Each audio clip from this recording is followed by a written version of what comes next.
800 வருஷம் பழமையான முருகர் கோயில் அல்சூர் பெங்களூரில் இருக்கிறது தெரியுமா உங்களுக்கு? பெங்களூர் வந்தீங்கன்னா இந்த கோயில் மிஸ் பண்ணாதீங்க. ஸ்ரீ சுப்பிரமணிய முருகர் கோவில் இது அல்சூர் மெட்ரோ ஸ்டேஷன் பக்கத்துலேயே இருக்குது.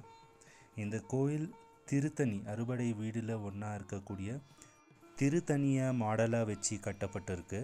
இங்கே இருக்கக்கூடிய முருகரை நீங்கள் பார்த்தீங்கன்னா திருத்தணியில் இருக்கக்கூடிய முருகர் அப்படியே ரிஃப்ளெக்ட் ஆகுவார்.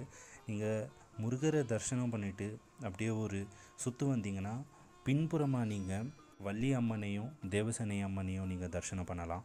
இது மாதிரி நீங்கள் பின்புறமாக அர்த்தநாரீஸ்வரர் லிங்கத்தையும் நீங்கள் தரிசனம் பண்ணலாம்.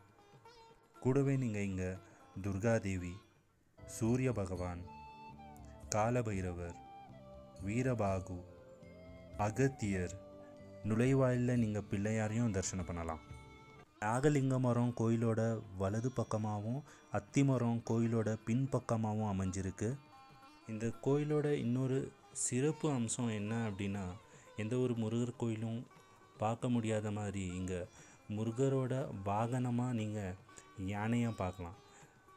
அதாவது முருகர் வள்ளி திருமணத்துக்கு பிறகு தேவேந்திரர் தன்னோட வாகனமான ஐராவதத்தை முருகருக்கு பரிசளிக்கிறாரு. இந்த கோயிலோட கோபுரம் மேற்கு பக்கமாக இருக்குது. ஒன்ஸ் நீங்கள் உள்ளே என்டர் ஆனீங்கன்னா கோயில் எவ்வளோ பளிசுன்னு நீங்கள் ஃபீல் பண்ணலாம். அதே மாதிரி மேலே பார்த்தீங்கன்னா அறுபடை வீடில் இருக்கக்கூடிய முருகர், எல்லா முருகரோட சிற்பத்தையும் ரொம்ப அழகாகவே அங்கே இது பண்ணியிருப்பாங்க. அதே போல் என்ட்ரன்ஸில் ரைட் சைடில் நீங்கள் பார்த்தீங்கன்னா வெள்ளி தேருமே இருக்குது.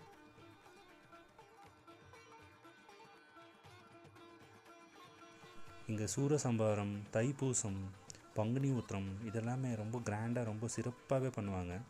அதே மாதிரி இங்கே என்ட்ரன்ஸ் ஆகிட்டு லெஃப்ட் சைடு பார்த்தீங்கன்னா நாகதேவதைக்குன்னு செப்பரேட்டாக ஒரு சந்நிதியே இருக்குது.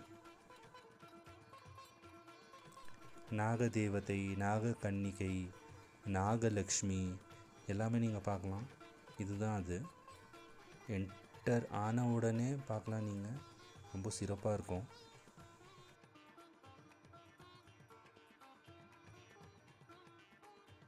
நீங்கள் இந்த கோயிலுக்கு இதுக்கு முன்னாடி போயிருந்தாலும் இல்லை போகணும்னு ஆசைப்பட்டாலும் எல்லா டீட்டெயில்ஸுமே கீழே டிஸ்கிரிப்ஷனில் லொக்கேஷன் டீட்டெயில்ஸ் எல்லாமே இருக்கும். தயவு செஞ்சு ஃபாலோ பண்ணுங்கள். எதனா டவுட் இருந்தால் கமெண்ட் செக்ஷனில் பிங் பண்ணுங்கள். எனக்கு தெரிஞ்சதுன்னா நான் இன்ஃபர்மேஷன் பிங் பண்ணுறேன் உங்களுக்கு. கோயில் பிரகாரத்தை சுற்றி வரும்போது பின்பக்கமாக ஒரு என்ட்ரன்ஸ் இருக்குது. இதுதான் முதல்ல யூஸ் பண்ணின்னு இருந்தாங்க.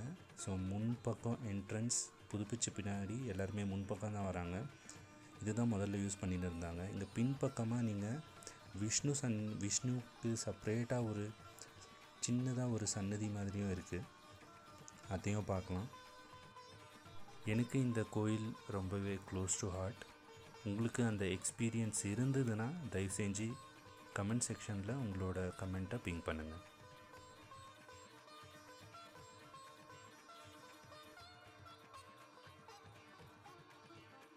ஒரு 3 வருஷத்துக்கு முன்னாடி நீங்கள் என்ட்ரன்ஸில் பார்த்தீங்கன்னா முருகரோட ஒரு 30 அடின்னு நினைக்கிறேன். எக்ஸாக்டாக எனக்கும் தெரில. உங்களுக்கு தெரிஞ்சிச்சுன்னா எத்தனை அடின்னு சொல்லுங்கள். ஒரு ஸ்டாச்சுவும் வச்சுருக்காங்க. ரொம்ப சிறப்பாகவே இருக்குது. அது பக்கத்துலேயே பார்த்திங்கன்னா குளமும் இருக்குது.